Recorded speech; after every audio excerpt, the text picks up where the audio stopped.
the EQ Video Tip. I'm your host, Eric Forsetter. As always, thanks for watching another edition of the EQ Video Tip. Before we jump in, let's review the goals of EQ Video Tip.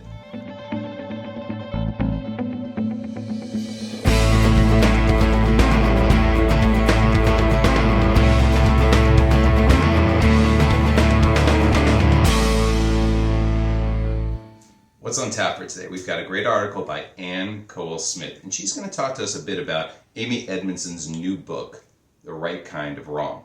And let's face it, when is wrong right? This is 5 ways to reframe your relationship to failure and make you more successful. And think about this, we fail all the time. Michael Jordan has a famous quote that he's taken hundreds of game-winning shots and missed them.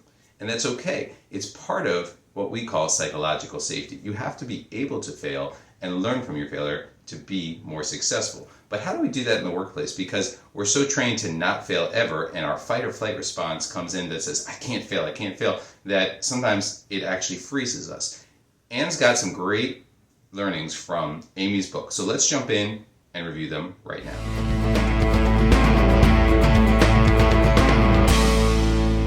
Tip number 1. Fail intelligently. What do we mean by that? Well, encourage intelligent failure. That means celebrate the lessons that you learned when you actually fail for each attempt. Eli Lilly is a famous drug company. They celebrate failure just as much as they celebrate success because they learn from it. Think about this. Thomas Edison had countless tries to develop the storage battery, calling each failure a valuable insight into what would work and providing him with information to understand how he could actually make that storage battery. So think about every time that you fail and fail intelligently to help you have lessons learned and move forward with your success.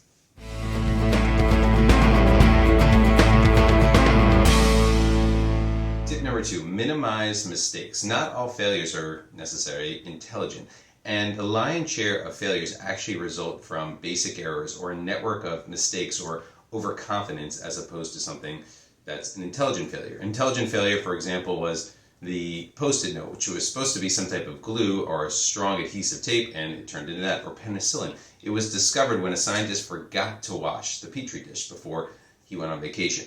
Viagra was initially intended to help with hypertension. Those are, we'll call it, intelligent failures. But there's times we make mistakes by doing things like neglecting or inattention to what we're supposed to be working on, or having faulty assumptions or overconfidence. And often a disproportionate number of incentives are for us to succeed as opposed to fail at all costs, and that causes us to make silly mistakes. So take your time to minimize costly mistakes.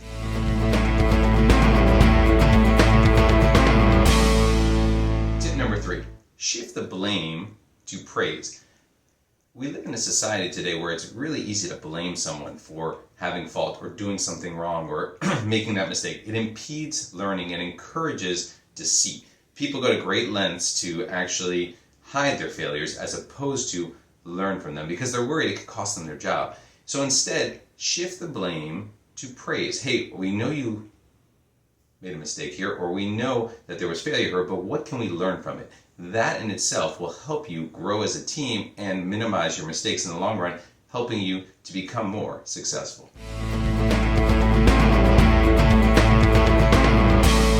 Our last tip, learn from failure as a team. And of course, as Allen Iverson would say, practice, practice, practice. But you really need to practice. What do we mean by this? Well, it's okay to disagree with respect without retribution, making it safe for anybody to speak up and say, hey, I've got some bad news. Those types of psychological safety helps the team, but you have to do it. You have to practice it on a day in and day out basis so people feel comfortable, and a leader can step up and say, I made a mistake, here's what I learned from it, so that the people who he or she is managing can easily say that as well. You want to have a culture that's not based on fear, but rather one that's based on understanding where failure is and how do we succeed from it as well. If you practice and learn to fail as a team, you will have success.